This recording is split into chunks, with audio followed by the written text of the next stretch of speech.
Welcome to 28storms.com for your Saturday, February 19th, 2011 tropical cyclone update. Looking at the latest infrared satellite image, you can see that the remnants of Carlos continue to hang on fairly well considering that half the circulation is still over land. Now, over the last 12 hours, the models have come into a better consensus that a more westerly track will prevail in the medium range compared to a more southerly track further inland. Therefore, as this more than well-established circulation begins to move over the favorable warm waters of the southeast Indian Ocean and surrounding areas, this system is very likely to begin to reintensify right along the coast. So all areas in the path of this storm need to be ready for torrential rainfall, the possibility of flooding, and a most certain increase in wind speeds once the circulation begins to reemerge over open waters. Thereafter, we'll likely see it bend back more toward the southwest with time, but that'll remain to be seen, and that's still a few days away. But the bottom line is we do expect Carlos to reintensify into a tropical cyclone. It's already fairly close to the Gulf right here, so we're seeing a slight increase in organization. The wind speeds are still down a bit because it's still over land, but once again, once it gets back over open waters, we expect it to really begin to intensify once again, and it may actually peak at a higher intensity than it did originally. Fortunately, Tropical Cyclone Dianne is now beginning to move away from the Australian continent.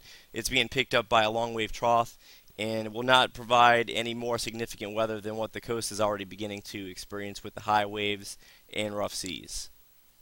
Here's a quick look at the latest water vapor image, and you can make out that favorable upper-level high located above our storm with the fanning out of the outflow in nearly all quadrants. It's a little bit more restricted over land, but again, that may change in a few days. So what exactly has changed in the model guidance over the last 24 hours? Well, with regard to Carlos, the models are keeping a little bit more ridging over Central Australia than they did in previous runs. And as long as there's a block in this general area, it's going to allow the storm to continue moving west, and it's going to be blocked from moving more toward the south. As we look at this, we see in 24 hours, in 48 hours, we begin to see a much stronger long-wave trough beginning to enter the picture over the southern Indian Ocean. So that will allow Dianne to be recurved more toward the south, but at the same time, this long-wave trough is also enhancing the further ridging downstream. And that ridging is going to connect with the primary ridge further toward the east, and this is going to be a big blocking axis of mid-level ridging, and that's going to prevent our low from heading further south. So as we go out to 96 hours of day 4, we now see that Carlos is fully reemerged over open waters, as Dianne begins to become absorbed by that much more amplified non-tropical trough over the southern Indian. So in summary, Dianne is no threat to land. Carlos is likely to reintensify, and all areas from where it currently is as far west as Exmouth really need to keep a close watch, because I do fully expect the Joint Typhoon Warning Center and Bureau of Meteorology to make this once again a Category 1 or possibly even higher storm in a few days. Now, farther east, you're looking at an infrared satellite image of the Coral Sea in this area. Australia is further west, but in this vicinity we're dealing with New Caledonia. Solomon Islands are further north, and then we have the islands of Vanuatu, and we most certainly have a developing tropical cyclone. Now, the Fiji Met Service has already began to issue advisories for what they consider this to be a tropical depression, but I tell you what, this already looks like a legit tropical storm or tropical cyclone deserving of a name, and I guarantee you that within the next 6 to 12 hours this will be a named tropical cyclone.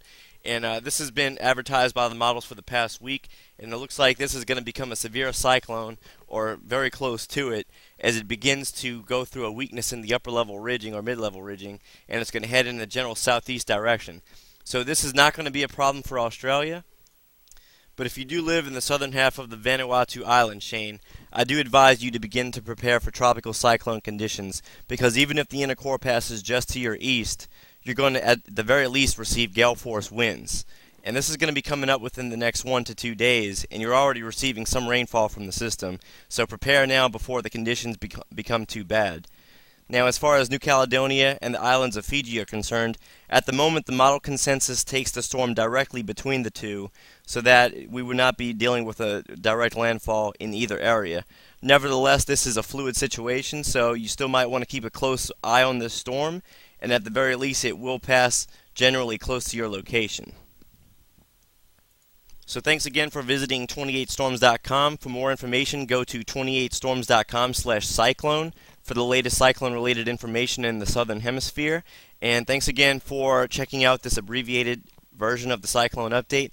And we will have more updates, not only on the YouTube channel, but on the website as time permits over the next couple days. And it looks like we're going to be staying active. So check back soon here again at 28storms.com.